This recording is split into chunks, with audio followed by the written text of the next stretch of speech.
Hello, everyone, and welcome to another Pasolivo Cooking Kitchen Cuisine.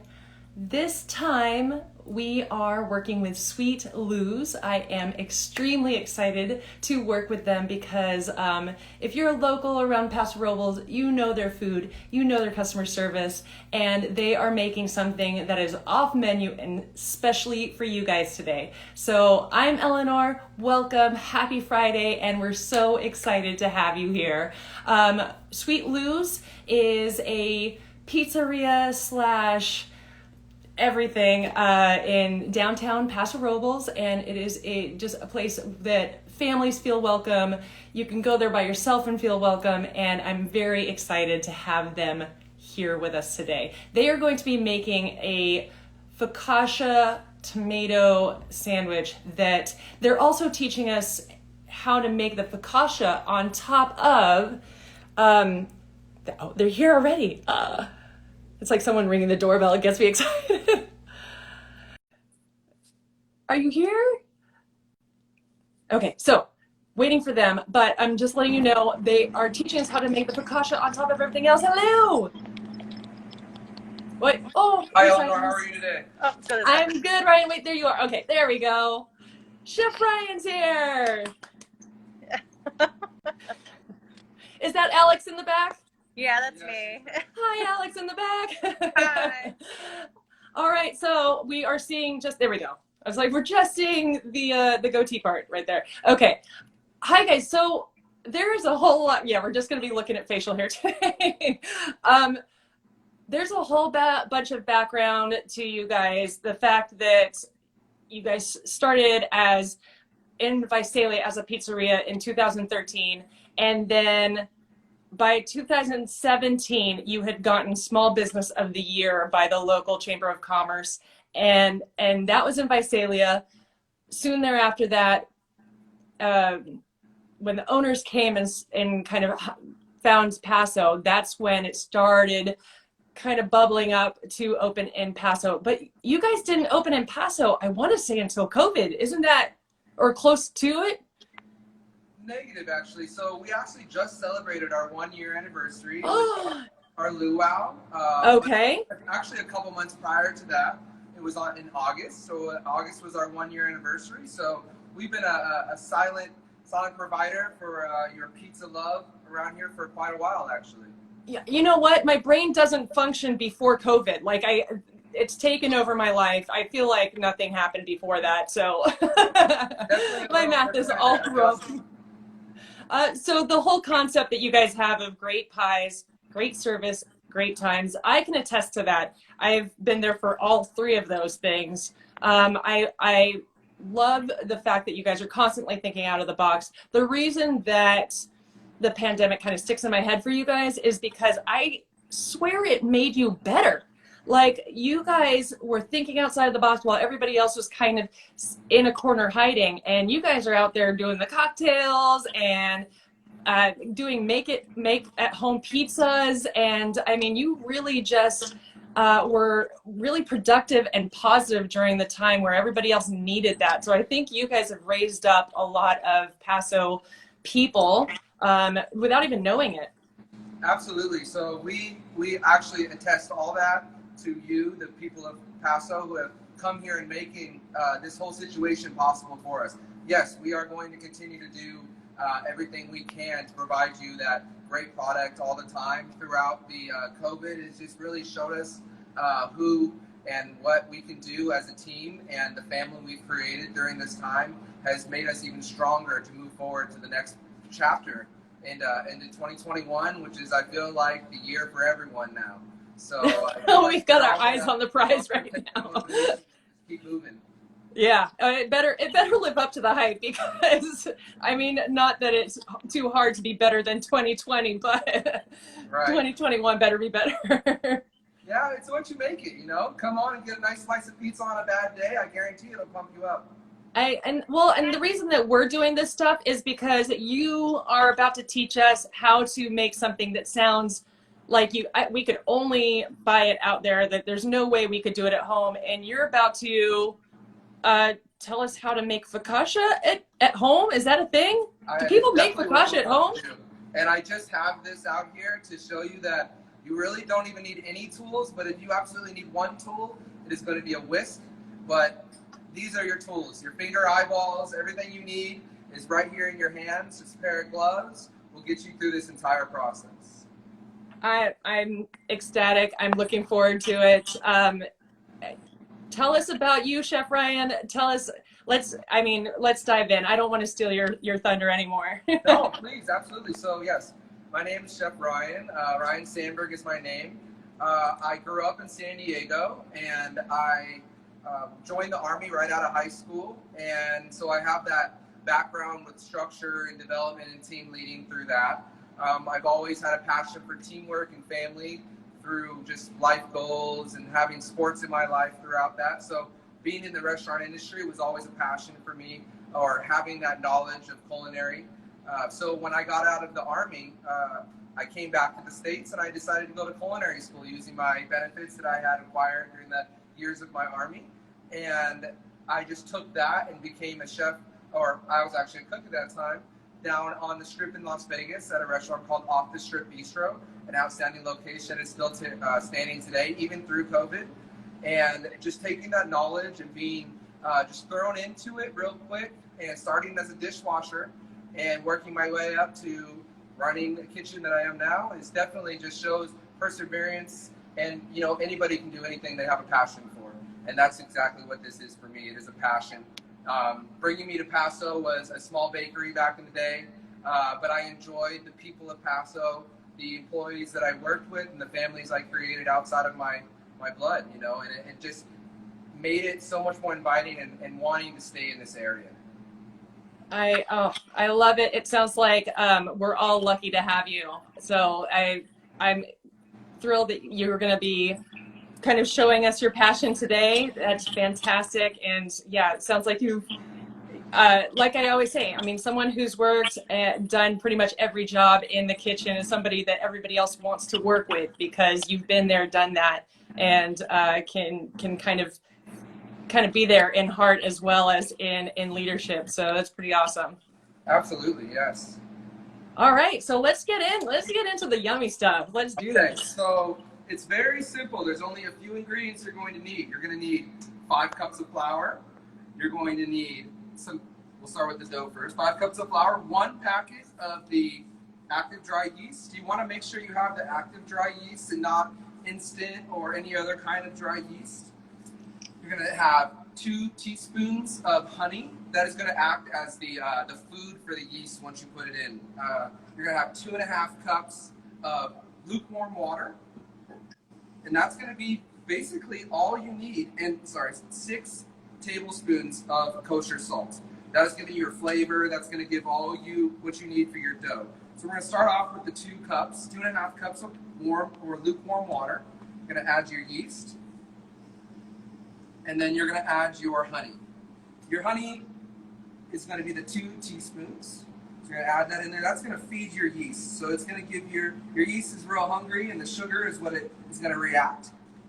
And so when you get that, this can just be mixed with that one individual tool you're going to need for the entire process. And is that flour just regular flour, or all-purpose flour? Correct. Any flour you gold standard or anything you can buy at the grocery store, Albertsons, they're always going to have a nice all-purpose flour. And kosher salt is just more beneficial for this process. It's got a nice flakiness to it because you're going to use it on top as well. So once you have that sitting there, you're going to let that sit for about 30 seconds. Get yourself your salt and your flour, and you're going to sprinkle your salt over. And you want to incorporate this flour and salt mixture together, because when you first throw your yeast mixture in here, you don't want it to clump up and have salty balls or have a flour ball section or anything like that. You want it to have a nice, even distribution of all those ingredients. Once you grab your water, you're going to toss it in. So that's your water, your honey, and your salt. And this is the fun part. Kids at home, anybody that likes to play with Play-Doh, this is the adult version. So you're just going to get your hands in here, start pinching it together. It's all going to stick to your fingers. It's going to do all that. So it's definitely going to be an interesting feeling. But once you get all that working, it's going to start pulling the flour off your hands. The dough is going to start coming together. I love getting the hands dirty. The tactile thing is so important. It is definitely. Well, and just having that hand on the product you're making, you really can tell if it's too much flour or too little flour, or if you need a little bit more water. With baking, it is a little more precise. So you are going to try to stick to that exact measurements. But without that, you're definitely going to you're have fun doing this. So right now we're looking for no wet spots. No dry spots at all on the flour. So right now we're looking at it's very moist. It's going to be very hard to. It's not really staying together too much, but this is what you're looking for. You're looking for that nice moist dough. Once you get that point, I'm going to switch my gloves out. We're going to take the bowl. We're going to take our olive oil, and we're going to toss our olive oil in that bowl. Once we get that olive oil in the bowl, we're going to take that same flour we had, and we are going to toss that flour in the bowl. Okay? And you're going to rotate the dough from the bottom using your fingers and pulling it up and over until all the oil is incorporated or just surrounding the dough, so that when you go to let it rise, because we are going to let this rise, and for TV magic, we're not going to take as long, but you want to let it rise for about 3 hours outside in room temperature, or if you don't have the time for that, you can let it rise for about 5 to 8 hours inside the refrigerator, and that'll be just fine to get you where you need to go. You want it to double in size. And at this time, we actually have one made already. Ta-da! So we are going to cover it. We're going to put it in a nice warm spot, or we're going to put it in the fridge for the 8 hours.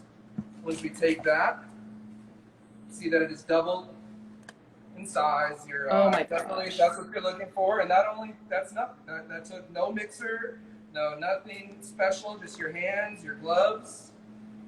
I love that. I bet it smells amazing. So you are looking at a great smell. It's going to be nice. And so I apologize, I did not mention which olive oil we are using. We are using Rosemary Pasolivo olive oil. And if you could just tell me a little bit more about that olive oil, that'd be great. Oh, of course. Well, thank you for lobbing it up for me. Appreciate it.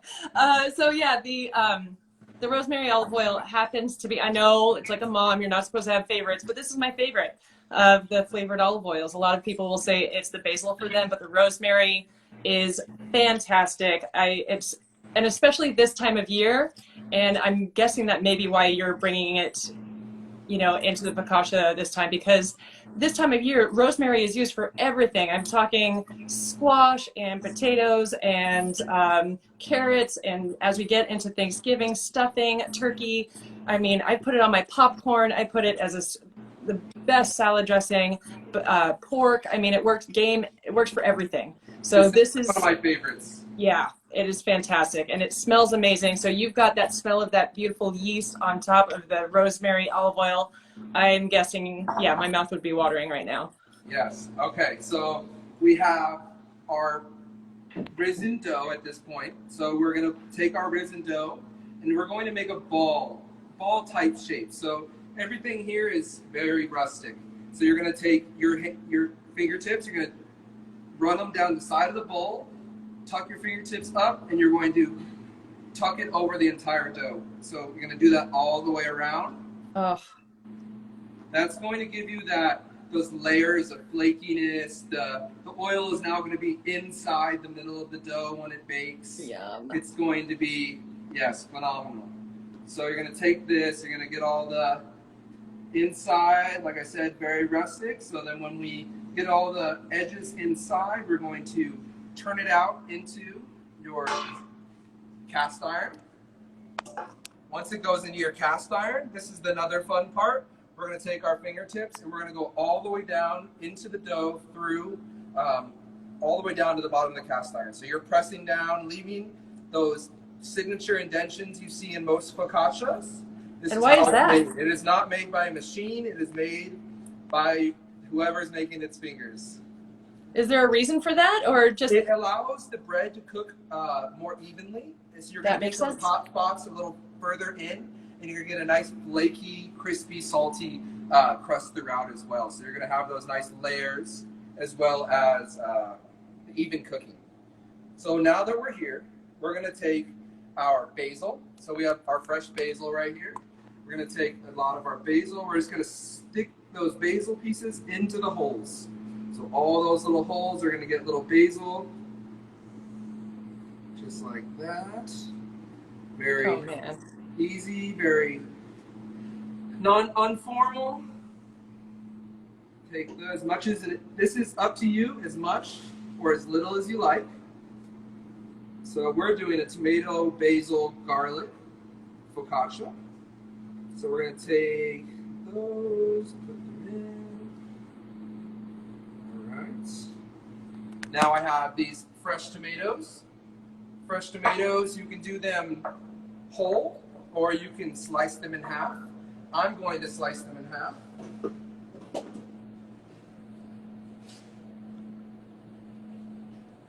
Oh my God. You can tell you're a chef. There's no way any of us would try that at home. Do not try that at home, everybody. Pre-slice your tomatoes. Yeah, exactly. Don't try that kind of magic at home, people. Yes. So once you get to that point of having the sliced tomatoes, like I said with the basil, just take them and press them down all the way down to the bottom of the pan until you feel that resistance. The dough will start to tuck over the top of the ingredients, and you'll get a very nice looking product. So not only is this going to taste good, pardon my absence, some fresh garlic.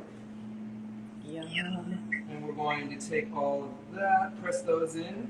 It is a beautiful piece as well. So my artistic skills might be a stick figure, but when it comes to food, this is where it's beautiful. All right, so now that we have this, we're going to have our oven at about 500 degrees.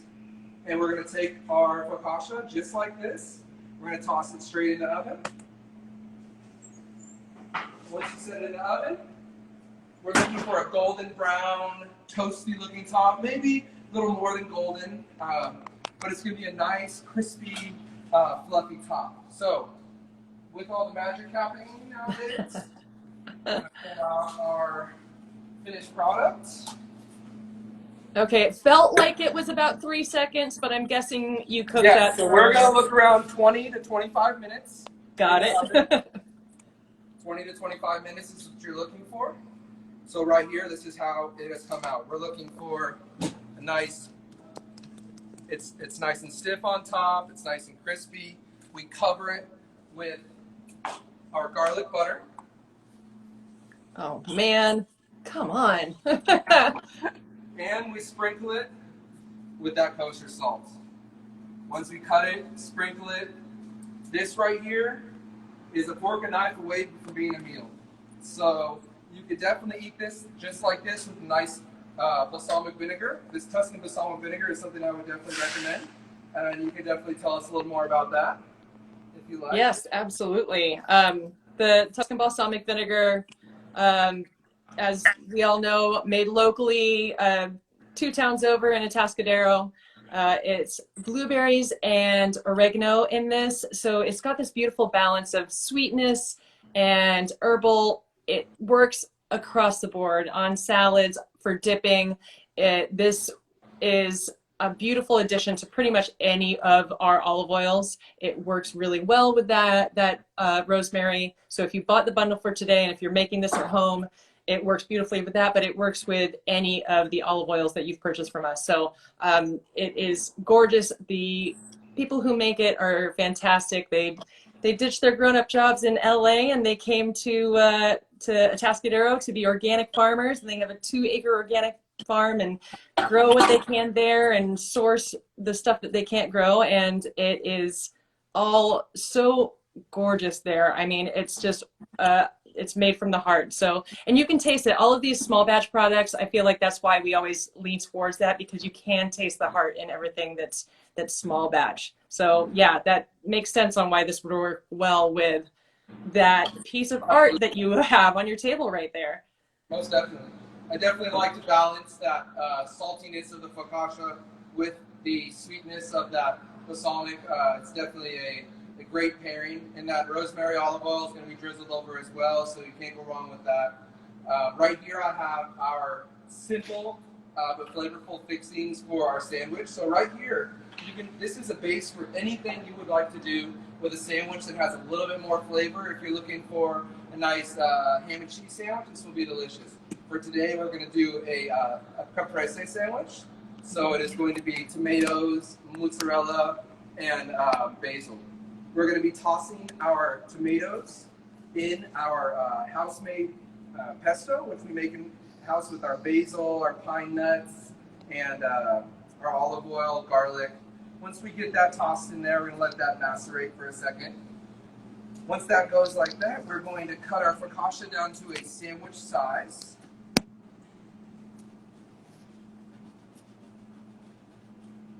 I disagree. I feel like that was a sandwich size, but okay, if you're being minimalist. Yes, exactly. Family style, that's totally fine with me. Perfect. So once we get that, see that it's nice, fluffy. We're gonna have a nice steamy middle. Oh wow. We're looking very crunchy on both sides. The olive oil from the cast iron, got it all nice and crispy on the bottom. So first off, we're going to start out with our balsamic. Once we get that balsamic ready, we're going to place that on the top and bottom. Not too much, we're just trying to get a little flavor. Once we get that on there. I like what you do with your finger to watch the amount that you're doing, so you're able to control it a little bit more. Yes, absolutely. Yeah, definitely. I've learned the hard way many a time, putting way too much balsamic in my products. Learned to love it because that's one of the byproducts of that.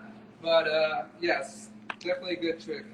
Once we get our tomatoes nice and marinated in that the pesto, we're going to take our tomatoes and put them on top of our sandwich.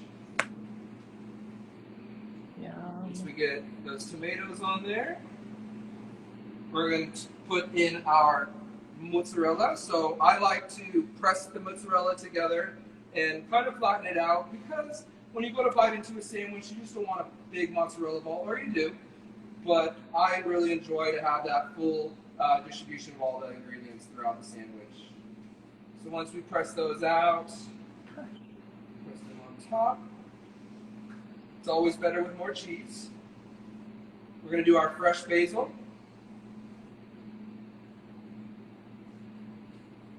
Fresh basil on top. Finishing off with our rosemary olive oil. Same trick. Putting that rosemary olive oil on there. Once we get that rosemary olive oil, last finishing stop, it's going to put your top lid on there. We are not going to do that. We're going to give you a nice visual. And that is simply and deliciously the Tuscan Tomato Caprese Sandwich. Oh man. Oh, that looks fantastic. I love the fact that you did the pressing down of the mozzarella. That makes so much sense. I would have been chasing the mozzarella balls around the kitchen. That makes a lot more sense. Absolutely. It's definitely that's how, if you're making a pizza as well, if you're using pressed mozzarella, if you are to press them out, it melts better as well. So you don't have those nice, those chunky pieces of mozzarella on your pizza. So that makes sense to me. That is gorgeous. I will say, I mean, we have the Tuscan and the rosemary as a bundle for today, but we do also have kosher salt and honey. So technically, I mean, you could upgrade your bundle, add those two things, and really only need flour and yeast, really, to do the focaccia, and go grab some fresh veggies and yeah, that's where those farmers markets come in, supporting your local people. It's definitely what our passion is here as well. We all support each other, so everything here can be made locally. and produced locally. So it's definitely a benefit. I love that. Can you give us ideas of any other veggies that you put in the tomato and the basil? Are there any other ideas of different veggies you could put into focaccia like that? Oh, absolutely, yeah. So it is, like I said, it's a very versatile vessel for any kind of sandwiches. I was thinking maybe a little prosciutto and a fig with a little arugula. Oh my gosh. That sounds really delicious. You're getting saltiness from the prosciutto. The arugula is giving you that peppery, and if you toss it with your lemon olive oil that you have provided, that lemon olive oil is going to make that pepperiness and that just that green from that lettuce come through and just be very. It is a very unspoken ingredient flavor that not a lot of people know that it has that black pepper flavor. So definitely that would definitely do that. You could go as a muffaletta, you can definitely get the Italian flavors going on in there as well. And if we're in the Central Coast, I don't think it would hurt to put some tri-tip on it, So salsa, you can turn this into a fusion, an Italian-Mexican fusion with the salsa or the barbecue sauce. So, oh man, that I'm starving now. Thanks a lot. I am starving. I mean, I can tell that you're passionate about this. You have got skills, and thank you for sharing them with us today. All of that sounded amazing. I love the idea of starting out this way and then branching out now that we know how to make focaccia. I mean, you made it look doable at home, so I really appreciate that, because I read directions and I'm like, skip.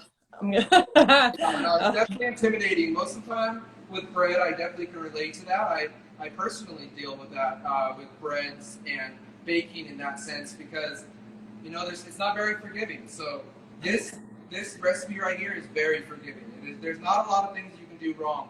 If you follow the recipe, I don't see any issues with that at all.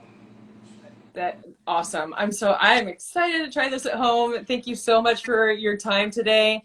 Can you give me kind of a rundown on when you guys are open, what you guys have going on, so people know, are you just doing takeout, all that sort of stuff? No, absolutely, yeah. So we are now open Monday through Thursday from 3 to 9. 8, I apologize, 3 to 8. And on the weekends, we're open from 12 to 9. And so we are doing 25% dine-in. So we have our dining floor open and ready for anyone that would like to enjoy. We are doing takeout as well as online orders and Uber Eats or Grubhub. We're going to do something, stuff with them. And so if you want to get a delivery, you're going to go through Grubhub. If you want to call it in to pick it up, we are more than welcome to do it as well.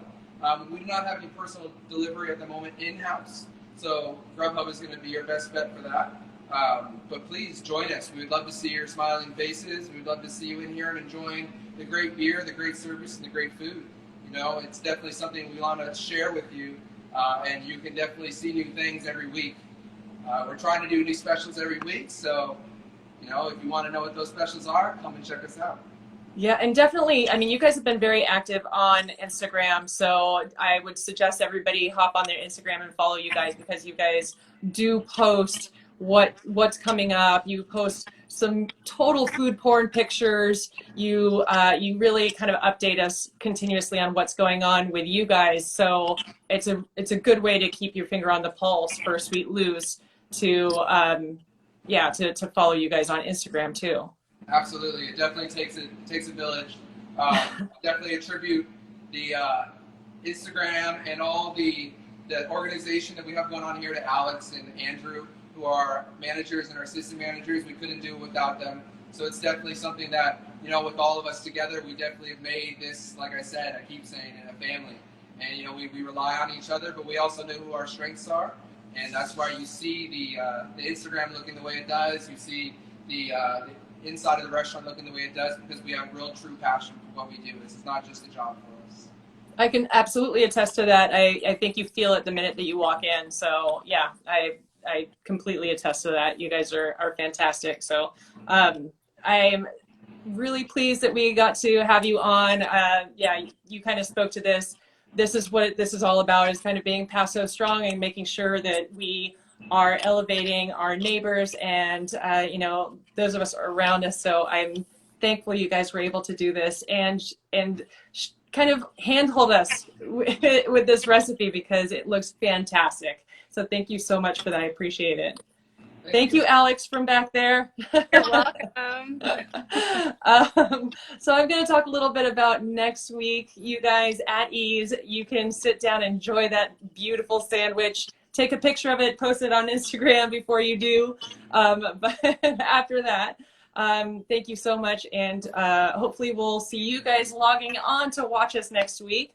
Everybody else that's online watching us right now, next week we are doing a cooking kitchen cuisine for the kids again, and bye guys. And we are going to be doing pumpkin seeds and a couple different ways of doing pumpkin seeds, which is the fun part. So a sweet and a savory. This has kind of got that nod to, you know, everyday popcorn and that sort of thing that kind of blows people's minds when you say, you know, you can put olive oil in there, roast it up, you can put some seasonings on there and really elevate these pumpkin seeds. Everybody, especially if you have kids, everybody's got pumpkin seeds right now, and it's like, do we just huck them in the trash because that would make it a lot easier? Don't huck them in the trash. I promise you and we're going to get through this together. We are going to make some great pumpkin seeds. I'm going to give you some hints on how to get that gunk off the pumpkin seeds easily so you're not having to sit there and have it everywhere. We are going to give you ideas, not just of the recipes that I'm going to be giving you, but also of other pairings of flavors that you could do. So get a pen and paper and write those down while we're cooking. But if you have a kiddo at home, get that pumpkin opened up, ready, and at 2 p.m. next Friday, the 30th, right? It's the day before Halloween. It's a perfect time to do it and just get really into the season because we're almost done with this year already. Good riddance. But the items that we're going to be using next week are the Tangerine Olive Oil, and that's going to pair up with our, let's see, our sugar and spice blend. So these two together are gorgeous for oatmeal, for waffles, for smoothies, for all kinds of things. But these two are going to be on one of the pumpkin seeds, that one set of pumpkin seeds that we do. And then we've got the garlic lemon olive oil, which I mention the club quite often, but this has become just one of those items that people fall in love with for just for everything. It works for linguine, for scallops, for chicken, for salads. I mean, garlic lemon olive oil is one that once you have, you're going to use it for everything. Tomorrow or next week, we are going to be using it for pumpkin seeds. The seasonings we're going to be using with this, I started off just using one and then I paired them up and I got all excited. The smoky spice blend, oldie but goodie, just one that you can use for pretty much everything. It is fantastic. Sweet, smoky, works for if you make kale chips. It works for if you make ribs. Works for if you make pinto beans. I mean, great in ground beef or ground turkey for taco seasoning, for taco salads, and for tacos. This works for a ton of things. So, and this is the thing, when you buy a bundle, it's not just going to be for pumpkin seeds and then it's just going to sit in your cabinet. No, you're going to start using it for everything. So the other one, the other seasoning is the seafood blend. So this is the newest, the newest seasoning that we have, and it is gorgeous. I always say it's Cajun meets Old Bay kind of style. I actually use it a ton and never on seafood. So you can use it on seafood, but you can also use it on a lot of things. The reason that I've got both in tow is because this does have a little bit of heat with it, which I kind of like. But some people or some kiddos may not. So we're gonna that's gonna be to taste when we add this guy on. This guy, everybody's gonna fall in love with. If you want to go crazy next week, pair up our smoky spice blend and our sugar and spice blend. That right there is going to be amazing. So those two have this like Moroccan flavor when you start pairing them together. Works for lamb, works for tandoori meats. It works for a whole bunch of different things. So yeah, great flavors, fantastic bundle. You're going to be using it for a lot. I can promise you that. But next week we're going to be doing it for pumpkin seeds. So thank you so much for being with us. It's always a pleasure to have you. Have a fantastic weekend. And I hope you've put up some decorations and really embraced the season, because why not? So we will see you next Friday, the 30th at 2 to cook. Let's get dirty. Let's get hands-on. Grab a kid and let's cook together. Bye guys. It was a pleasure having you. Have a fantastic rest of your day. Happy Friday.